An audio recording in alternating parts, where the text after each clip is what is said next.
The sun was merciless, pounding the land like a hammer striking bare iron.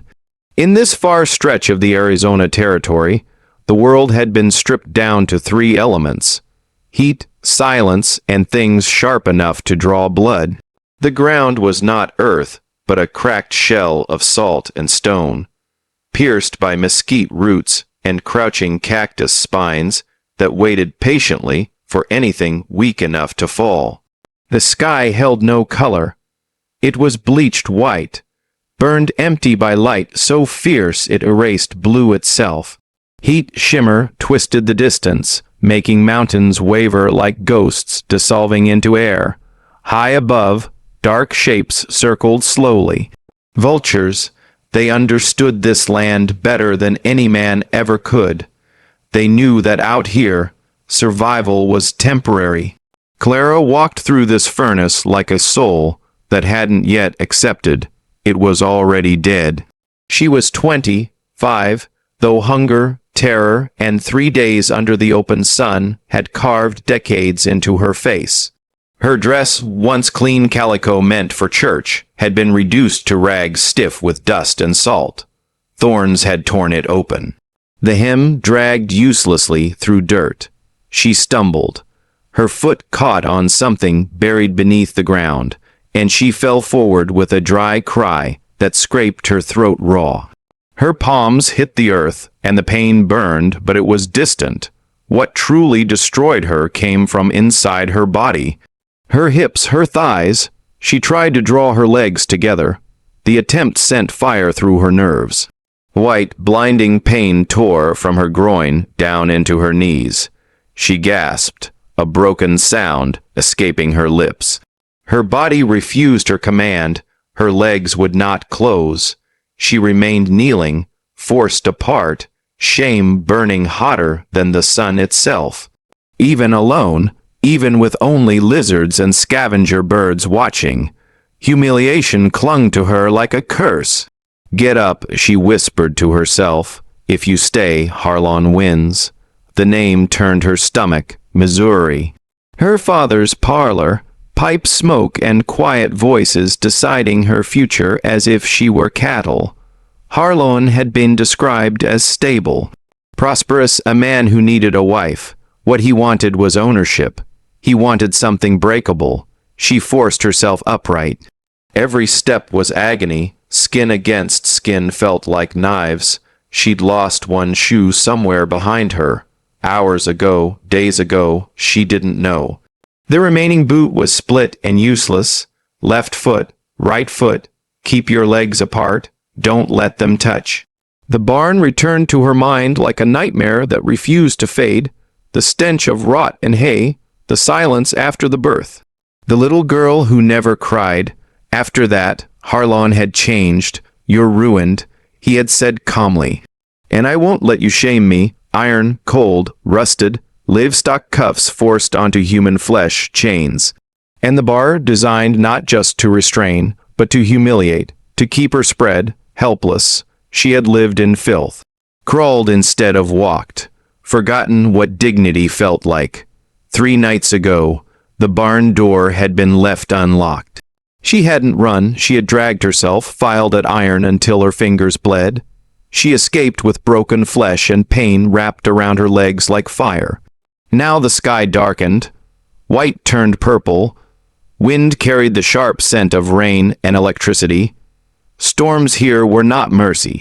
They were violence. Ahead, a canyon cut through the earth, shadow, shelter, or an ending. She made it only a few steps more before her legs gave out completely. She collapsed near the rim, striking rock and brush, unable to move. Let him find a body, she thought as darkness swallowed her. "I'm not going back." A mile east, Nish. I stopped moving. He was shaped by the land. Lean, quiet, weathered. His long dark hair was tied back with red cloth.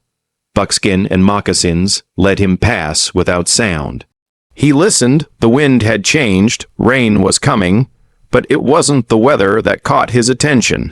It was the ground. To most, it was meaningless dust. To him, it was a story. Drag marks. Uneven steps. Pain written into the sand, someone wounded. He hesitated. He was alone, a man without a people.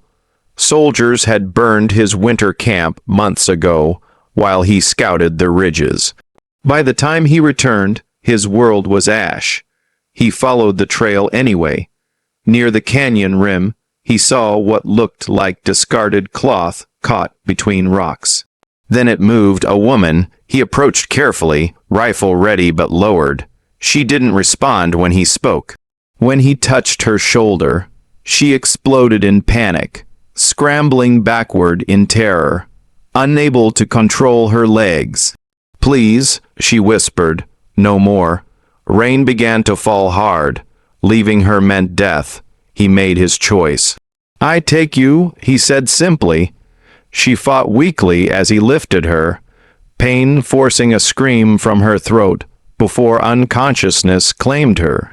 He adjusted his hold, careful, and carried her down into the canyon to a hidden shelter carved into stone. There, beneath rock and firelight, he saw the truth: iron scars, rotting wounds, flesh damaged not by accident but design. Something cold ignited inside his chest. No man with a soul did this. He cleaned her wounds with hands gentle as rain. He fed her water. He stayed. And when dawn came, the storm passed, leaving the canyon raw and clean, two broken survivors breathing the same air, each standing between the other and the dark. Clara woke to the sound of fire breathing softly. For one terrifying moment, she thought she was back in the barn, back in the dark, waiting for chains to rattle. Her body stiffened before her mind caught up. Then the smells reached her: wet stone, wood smoke, something sharp and clean beneath it. Sage. She opened her eyes. Stone curved above her like the inside of a giant rib. The cave was shallow but dry, carved smooth by centuries of wind and water. The light crept in from the mouth of the canyon, pale and cold after the storm. She tried to move. Pain answered immediately. A raw line of fire tore through her hips, stealing her breath. Her legs refused her, muscles locking as if they had forgotten how to obey. A sharp cry escaped her before she could stop it. "Stay." The voice was low, calm, close. Clara turned her head slowly. The man from the desert sat near the fire, feeding it with small sticks. He moved carefully, like someone who wasted nothing, not even motion. His face was unreadable, carved by sun and time, but his eyes were sharp and alive. Fear flooded her. She tried to pull her knees together. The pain flared again, vicious and humiliating. Her legs fell apart once more, trembling. Shame burned through her chest. The man noticed everything. He said nothing. "You hurt," he said, not asking. She swallowed. Yes. He knelt beside her, not towering, not rushing. He lifted a dented tin cup and held it near her mouth. Steam curled from the surface. "Drink." The liquid was bitter and hot, but it soothed her throat. She drank until her hands stopped shaking. He set the cup aside and gestured toward her legs, now loosely covered by torn cloth and a blanket. "Must clean," he said. "Poison lives there." She shook her head weakly. "I can't, it's not right." He met her gaze steadily. "If poison stays, you die." The truth left no room for pride. Clara closed her eyes and nodded. He worked without hesitation. He cut away ruined fabric instead of asking her to move. Morning light spilled across wounds that told a story no one should have had to live. Rings of damaged flesh where iron had eaten deep.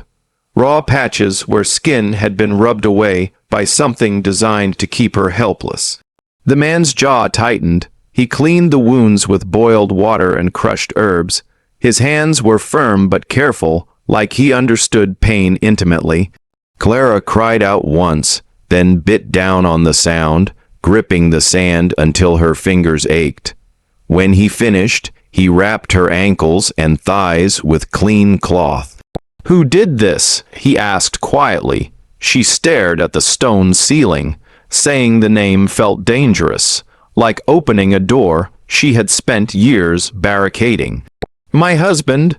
The word tasted wrong. The man paused. A husband protects. She laughed weakly. Then he was something else. She told him pieces, never all at once. How she'd come west believing softness could survive the frontier. How isolation hardened a man who already liked control. How loss had turned cruelty into obsession. When she finished, the cave felt smaller. He is not a man. The stranger said finally. He is sickness. She studied his face. What is your name? Nishai. He stood and moved to the cave's edge, looking out at the canyon floor below. Water still ran thick and brown through the wash.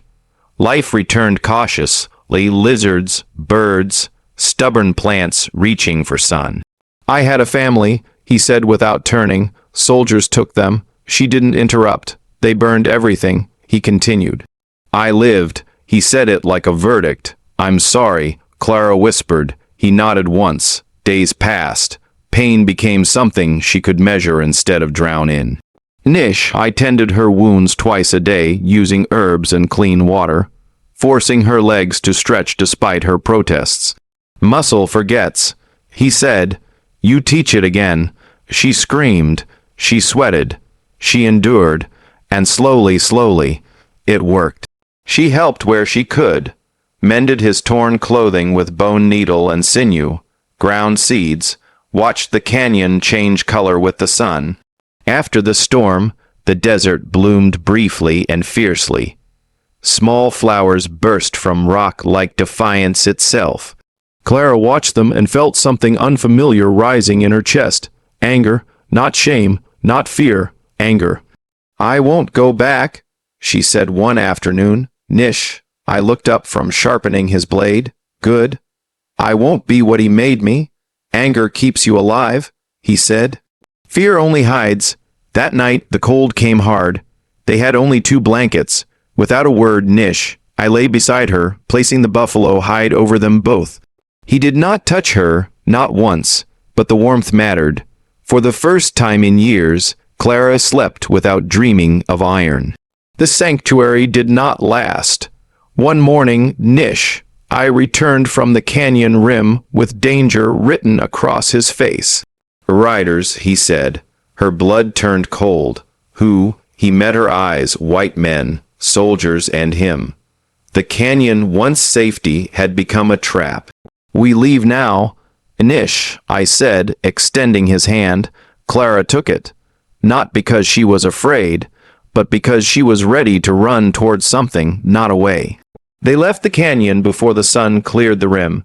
Nish, I moved first, climbing the narrow trail with practiced ease, testing each foothold before committing his weight. Clara followed slowly, her body protesting every step. The ground rose sharply, trading soft sand for broken stone. The air grew thinner, cooler, edged with pine instead of dust. She stumbled once. Nish, I was there instantly, steadying her without pulling, without forcing. Just present, always present, you can stop, he said quietly. Clara shook her head, sweat ran down her spine. Pain throbbed deep in her hips, but it was different now, duller, survivable. If I stop, she said, breathless, they catch us. He didn't argue. By mid-morning, the desert below looked unreal. Flat, pale, endless. Up here, the land changed its rules. Juniper replaced cactus. Snow still clung in the shadows of rock. Wind carried warning instead of heat. They reached Highbox Canyon by noon. The horse waited exactly where Nish, I said she would. She was small, gray, with scars on her flank and intelligence in her eyes. Nish, I murmured to her softly, resting his forehead against hers before fitting the bridle. She will carry you, he told Clara. I walk a no, Clara said immediately. You're already hunted. Nish, I met her gaze. So are you. That settled it. He lifted Clara carefully into the saddle. She gasped as the motion pulled at muscles still healing, but once seated, the pain eased. The horse moved gently as if she understood. They turned north, They rode and walked through country few men bothered with rocky passes, narrow ledges, pine forests so quiet they felt sacred. Niche, I avoided open valleys. Clara learned to read his body language, the way his shoulders tightened when danger was near, the way he paused to listen to wind instead of sound. That night they made no fire. They ate cold food and drank sparingly. Clara slept sitting up against a boulder, wrapped in the buffalo hide. Niche, I remained awake, rifle across his knees. At dawn they saw dust far behind them. They are close, Clara whispered. Niche, I nodded. They think you are weak. She looked at her hands, scarred, dirt under her nails, still shaking, but steady. Then they don't know me anymore. San Cristobal appeared late on the second day. It was barely a town. Just a scatter of buildings clinging to the foothills like stubborn barnacles. A chapel, a doctor's house far from the road, no main street worth mentioning. Niche, I didn't enter. He waited in the trees. Clara rode alone. Every instinct screamed at her to turn back. White eyes followed her from doorways. Whispers moved faster than she did. A woman alone, bruised, riding an Apache horse. Sit invited judgment. The doctor was drunk, just as Niche, I said, but his hands were steady. He cleaned her wounds properly, cut away dead flesh, gave her medicine that burned and healed at the same time. He didn't ask questions. By nightfall, she was stronger than she'd been in years. That was when the riders arrived. They came loud. Boots, voices, confidence sharpened by law and guns. Harlon walked at the center. Clean clothes, trimmed beard. The face of a man certain the world still belonged to him. There she is, he said calmly, my wife. The word struck like poison. Clara stood, not behind the doctor, not behind the door. She stepped forward. I am not yours. Laughter followed. Harlon's smile thinned. You're sick, confused. You ran off with a savage and now you're embarrassed. The door behind him opened. Niche, I stepped into the street. Silence fell hard. The soldiers stiffened. Rifles shifted. Fear changed shape. Harlon turned slowly. What is this? He demanded. Niche. I raised his rifle, not aiming at the soldiers. At Harlon, this ends. Niche, I said. Harlon sneered. You think you can. Clara spoke. He chained me. Every sound died. He put iron on my body. He let my child die. He broke me because he could. The doctor stepped forward.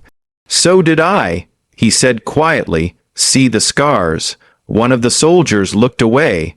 Harlon reached for his gun. He was fast. Niche, I was faster. The shot echoed once. Harlon fell into the dust he thought he owned. No one chased them. No one followed. By dawn, Clara and Niche I were gone. They went higher, into country untouched by fences or laws written in ink. Snow-fed rivers, open sky, silence that healed instead of punished. Clara learned to ride well, to walk without pain. To laugh again. One evening, as the sun burned gold behind the peaks, she sat beside Nishai and said, I don't know what comes next. Nishai looked at the horizon. Neither do I. That was enough, because for the first time, the future wasn't a cage, it was open ground.